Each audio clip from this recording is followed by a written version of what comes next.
So just so just sort of stepping back a bit and thinking back through the way it went is obviously it's really key, isn't it, to kind of get like for like quotes so that you can really compare.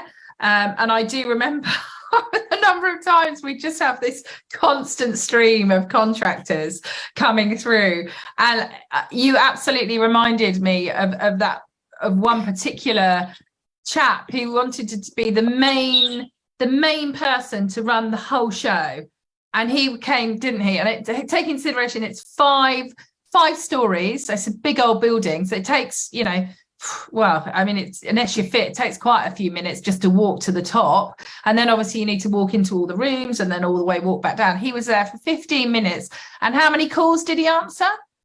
Was it did he answer 3 calls as well? So it was quite.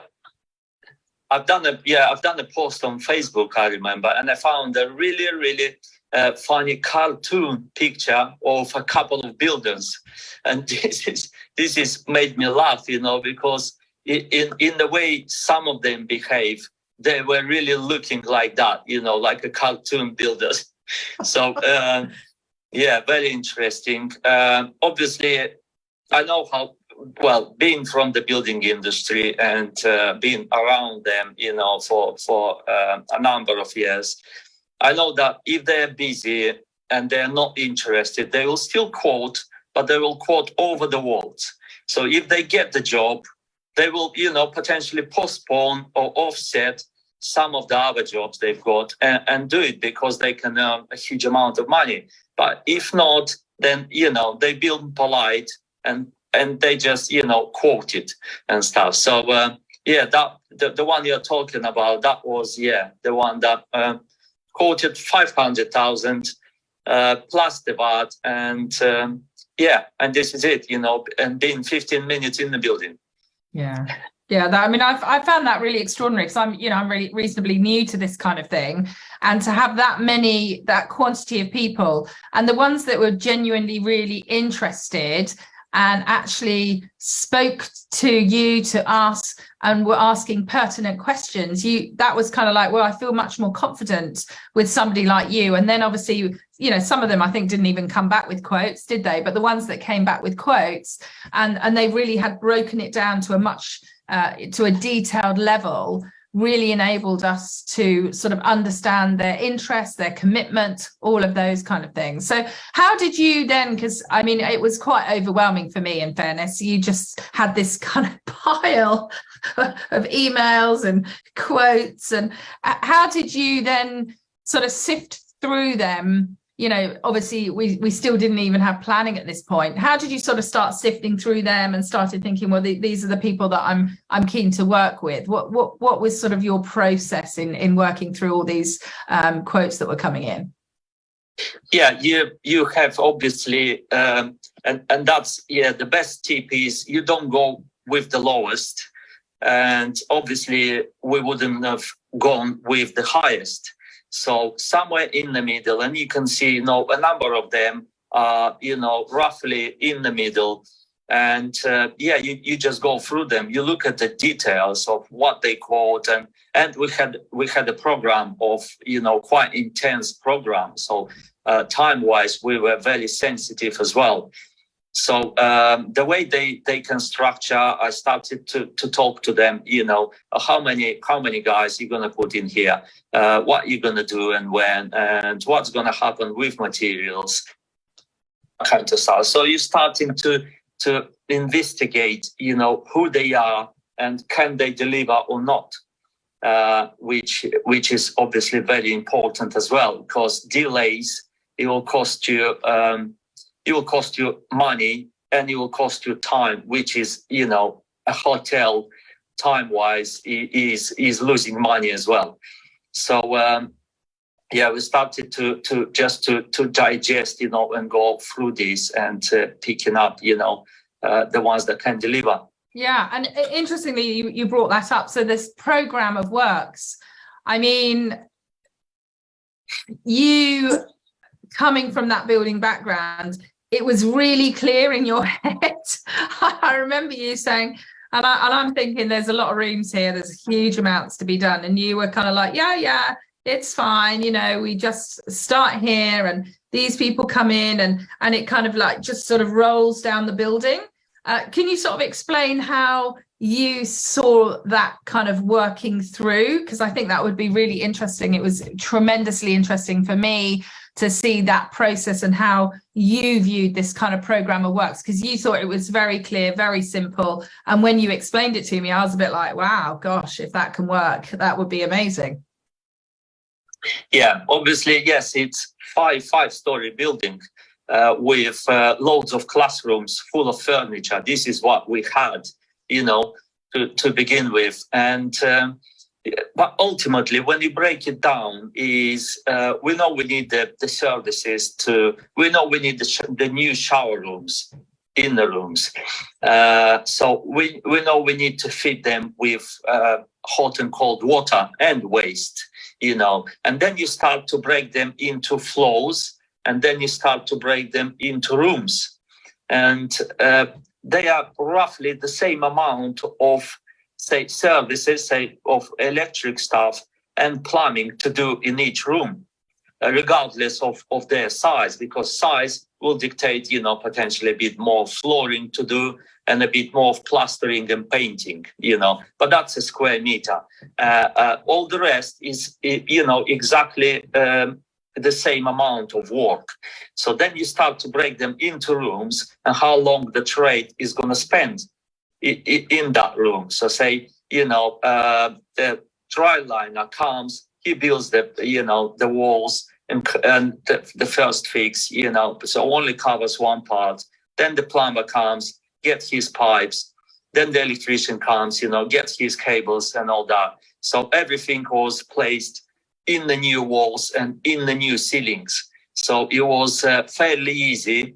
But yes, you need to explain it all to the builders when they come, so they understand that they're not going to hit, or what they're going to hit, you know, exactly what problems they're going to hit when they start to run these services and stuff.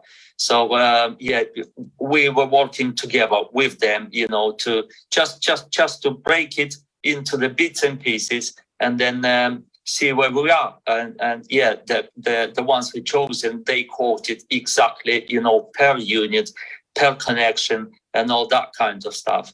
And I think this is where we've made it very easy for them to understand. And we've made it, you know, good for us because the quotes came accurate. Amazing. And then on top of that, it was kind of like, wasn't it? So exactly as you said, each one, it was, and you split it into floors. So we started off on the top floor, and it was kind of like the first two rooms. So I can't remember, but the dry liner, wasn't it? So the dry liner, we're going to spend this much time in these two rooms, and then he'd go on to the next two rooms on the top floor, and then the next one would come into those two rooms. And it was kind of like this cascade of kind of each trade following this kind of order of rooms going down. Is that something that you'd sort of done before, or kind of it just seemed to work for you? Yeah, Emma, yeah, as I mentioned, you know, I managed builders in central London. We were developing offices and galleries, you know, and all that kind of stuff. So we were going into the office building on Friday, 6 p.m. when obviously the people leaving, you know, for the weekend, and when they come back Monday morning, instead of 2 offices, there were 3 offices, you know, in the exact space. So this is where I learned how, you know, and what's possible if you structure it right, you know, who comes first, who comes second, and all that. Then you can manage an amazing, you know, speed that you can deliver these projects. I know that's a bit extreme, you know, in 2 nights and 3 days, you know, to convert that kind of stuff. But I used exactly the same structure and planning to to manage this project, obviously. So, and I had to pass it to, obviously, to the trades and to the builders, for them to understand. And when they looked at this, because first of all, they were scared as well. You spend an hour in the building, you don't know what's going where and stuff. And then when you lay it out to them, when they come the second visit and you lay it out to them, and you sit down together, say, with a couple of them, and they understand, yes, that will work, that it is possible to do it. So, yeah. Amazing. Yeah, I mean, it really was a sort of a tremendous thing to sort of see and visualize. And once you had it sort of on paper and showing that routine, and it just like, once you've done 2 rooms, it's just rinse and repeat, next two, coming down. So it was interesting.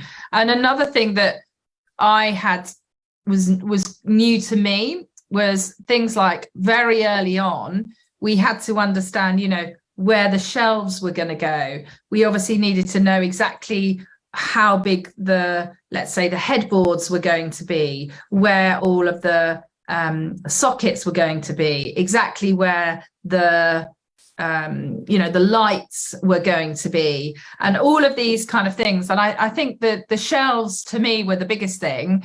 Is I'm just there gaily saying, yeah, we're doing this, and you're like, no, we really need to know exactly where, what height, what fixings we're going to be using. And I'm thinking, but this is like months away. So yeah, with regards to that, how did you find our kind of planning around where all the kind of fixtures were going to be, and did it kind of work out in the end? Were you happy with what we sort of did? Yeah, Emma, you are the exact client every builder will have in his life. When it's all finished and nicely painted, they come and they say, oh, can I have a shelf here? Oh, yes, but there's nothing behind that wall, to hold it. And obviously, the way we build this ApartHotel is, and we use the materials, and it is to last. And this way you save, in the long run. So we need to know exactly where and what is going to be.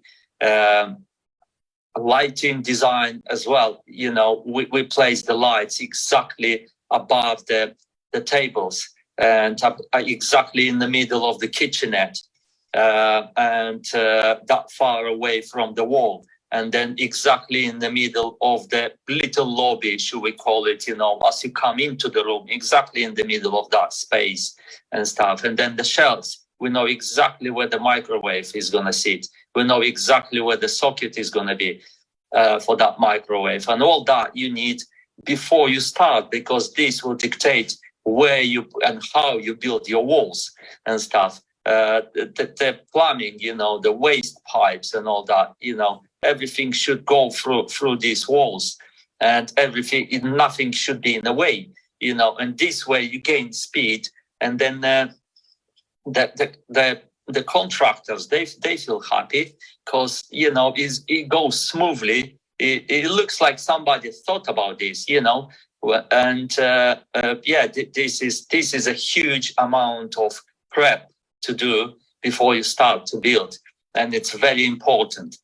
Yeah, I think it was a real kind of vision, and it really forced us very quickly. I mean, we knew early on that we had to, and we'll come on to this in a second, but we had to make every penny count. And at that moment, wasn't it, when we priced the kind of deal and agreed to go ahead with it, it was when kind of prices were quite normal. And it was in the middle of last year when prices were just going through the roof. So it was a scary moment for us, wasn't it? But to have that vision and to really know what kind of materials we were going to be using up front, and some of them were a bit extreme. I remember when I said to you, I think we should use scaffolding boards. We can get them really cheap, they're really sturdy, I think they can be really impactful. And I remember you looking at me going, I thought we were having a really smart hotel. It's like, we are going to have a smart hotel. And that's where we sort of started looking through those things.